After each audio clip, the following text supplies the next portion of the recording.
आठवडाभर गायब झालेली थंडी परतली. दित्वा चक्रीवादळामुळे पावसाचा इशारा. कोणत्या राज्यांना दिला रेड अलर्ट? महाराष्ट्रात कुठे येणार थंडीची लाट? राज्यात गेल्या आठवड्यात गायब झालेली थंडी आता पुन्हा परतली आहे. हा परिणाम आहे दित्वा चक्रीवादळाचा.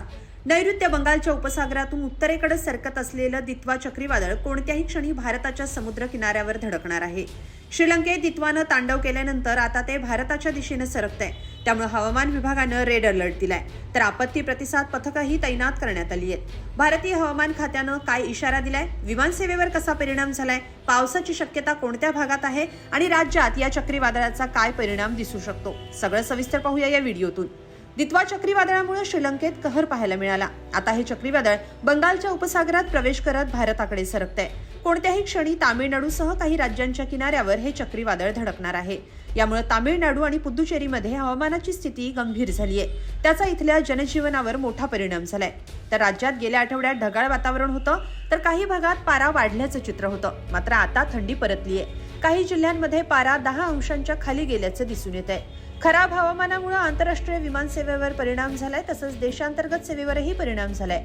या चक्रीवादळात देशात मुख्य 3 राज्यांना फटका बसतोय किंवा तिथं याचा परिणाम होणार आहे.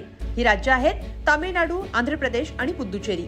भारतीय हवामान खात्यानं तामिळनाडू, पुद्दुचेरी आणि दक्षिण आंध्र प्रदेशच्या किनारी भागांसाठी रेड अलर्ट जारी केलाय. चक्रीवादळ तामिळनाडू, पुद्दुचेरी किनाऱ्यालगत सरकत पुढे जात आहे.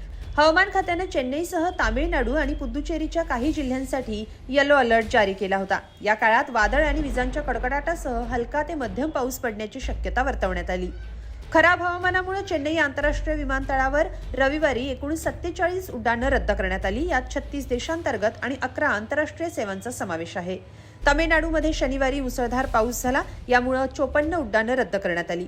पुद्दुचेरी सेंट्रल युनिव्हर्सिटीनं सुट्टी जाहीर केली आहे आणि चक्रीवादळामुळे सर्व परीक्षा पुढे ढकलल्यात.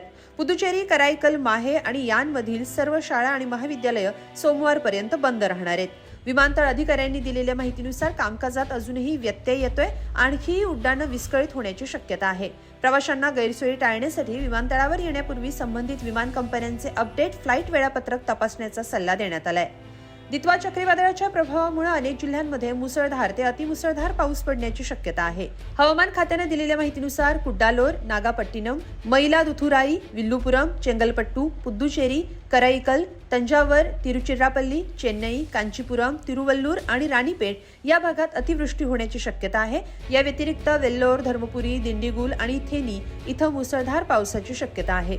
या वादळामुळे समुद्र किनाऱ्यावर जोरदार वारे आणि उंच लाटांचा धोका आहे. त्यामुळे मच्छीमारांना समुद्रात जाऊ नये असा सल्ला देण्यात आलाय.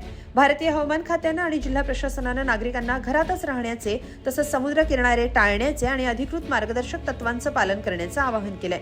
दरम्यान राज्यात उत्तर मध्य महाराष्ट्रात थंडीची लाट येण्याची शक्यता हवामान विभागानं वर्तवली आहे. राज्यात मुंबई, पुणे, जळगाव, निफाड, नाशिक, नागपूर, सोलापूर या ठिकाणी काही अंशी तापमानाचा पारा घसरलाय. त्यामुळे जिल्ह्यांमध्ये गुलाबी थंडी आहे. शनिवारी विदर्भातल्या भंडारा इथं राज्याचं नीचांकी 10 अंश तापमान नोंदवलं गेलं. राज्यात बहुतांश ठिकाणी तापमान 10 अंशांच्या खाली गेले. किमान तापमानात घसरण झाल्यानं थंडी जाणवतीये, तर पुण्याच्या हवेलीत 8 अंश सेल्सिअस तापमानाची नोंद झाली.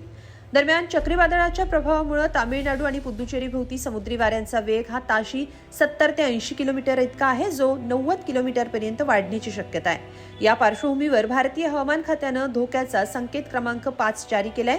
याचा अर्थ हलक्या ते मध्यम तीव्रतेचं चक्रीवादळ किनारपट्टी ओलांडेल. त्यासाठी किनारपट्टी भागात एनडीआरएफ, एसडीआरएफ सह आपत्ती प्रतिसाद पथकं तैनात करण्यात आली आहेत. या वादळाचा परिणाम 3 डिसेंबरपर्यंत देशभरात दिसू शकतो असा अंदाज हवामान खात्यानं वर्तवलाय. तर राज्यात पारा कमी राहणार असून थंडीचं चित्र कायम राहणार आहे. ही माहिती तुम्हाला कशी वाटली? कमेंटमध्ये नक्की लिहा आणि lokmat.com ला सबस्क्राईब करा. धन्यवाद.